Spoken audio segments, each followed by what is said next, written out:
Pemirsa, Menteri Keuangan Purbaya Yudi Sadewa memastikan 200 penunggak pajak yang diputus hakim bersalah akan membayar utangnya ke negara pada tahun ini senilai 60 triliun rupiah. Purbaya menjamin jika para penunggak pajak telah memenuhi kewajibannya, ia berjanji akan melindungi para pembayar pajak.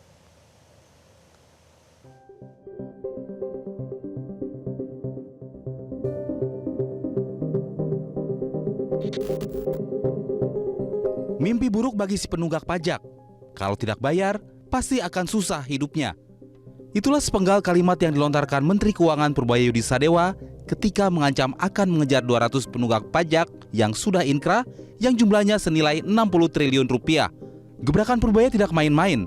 Dalam waktu 1 minggu ke depan, jika para penunggak pajak itu tidak segera melunasi kewajibannya kepada negara, akan berubah menjadi mimpi buruk. Sayangnya, Purbaya enggan mengungkap pihak mana saja ke 200 penunggak pajak itu. Pajak aja ada 60 triliun kan, yang pembayar pajak besar yang sudah inkrah. Itu dalam waktu seminggu kan saya paksa bayar. Itu akan masuk di 2026 maksudnya Pak, 60 triliun itu?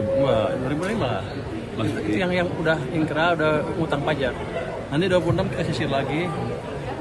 Ada yang besar sekali tapi belum bisa saya buka. Jadi terima kasih semuanya. Defisit aman. Sektor pengen tahu aja. Meski demikian, Purbaya menjamin jika para penunggak pajak telah memenuhi kewajibannya, ia berjanji akan melindungi para pembayar pajak. Pihaknya juga akan mencegah dan memonitor pegawai pajak untuk tidak kembali merasa wajib pajak. Kita melakukan fair treatment. Kalau udah bayar pajak jangan diganggu sama sekali dan nggak ada lagi cerita pegawai pajak meres itu. Nanti saya akan buka channel khusus untuk pengaduan masalah itu. Jadi 60 triliun tahun ini ya Pak masuk? Tahun ini.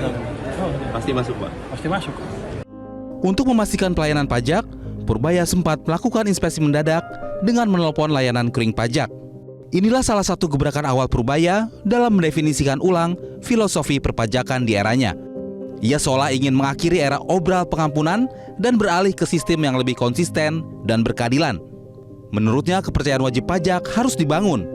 Caranya adalah dengan menunjukkan bahwa uang pajak yang mereka bayarkan benar-benar digunakan secara efektif untuk belanja pemerintah, mulai dari pembangunan infrastruktur hingga program-program yang langsung menyentuh ekonomi rakyat. Kalau siap 2 tahun ada tax amnesty, itu akan memberi insentif kepada orang-orang untuk kibul-kibul. Karena dia akan pikir 2 tahun lagi ada tax amnesty lagi. Jadi itu bukan sinyal yang bagus. Tapi saya akan pelajari seperti apa proposalnya. Tapi sebagai ekonom untuk saya sih tidak terlalu appropriate. Dia terlalu pas lah. Jadi yang pas adalah ya jalankan program-program pajak yang betul, koleksi yang betul. Kalau ada yang salah dihukum, tapi kita jangan meres gitu. Jadi harus perlakuan yang fair terhadap pembayar pajak. Dan kalau udah punya duit ya dibelanjain kira-kira gitu.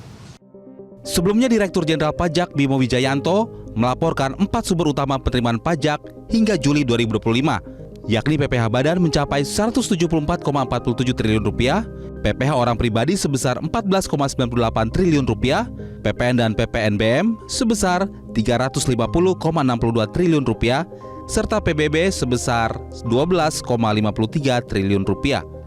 Tim Liputan Metro TV. Jelajahi cara baru mendapatkan informasi. Download Metro TV Extend sekarang.